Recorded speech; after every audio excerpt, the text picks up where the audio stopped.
So in this easel tutorial video, I am going to be showing you guys how to position and arrange text here on Easel. So the first thing you have to do is once you have Easel open up on your device is to obviously add some text to your design. So go into Easel, go to the right side of your screen in between images and layouts, press on the text or the T icon.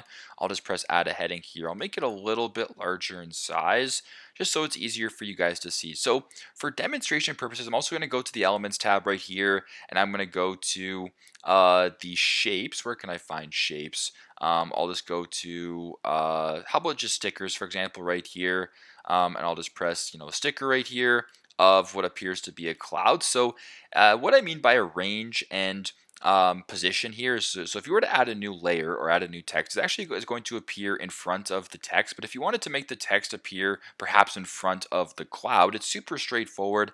Press on the text right here, go to the top, and this image right here where it says position, or this little icon simply right here, the two little squares on top of each other, press on that. And if you want to bring it to the front or bring it forward, you can press bring forward, and it brings it forward. You can bring it to backwards, you can bring it to the front, bring it to the back, whatever the case may be. And this basically sort of shows whereabouts this is in regards to the layers here in your presentation or your design here in Easel. So pretty straightforward, but that is how you guys can position and arrange text here on Easel. Thanks again for watching, and I hope this video helps.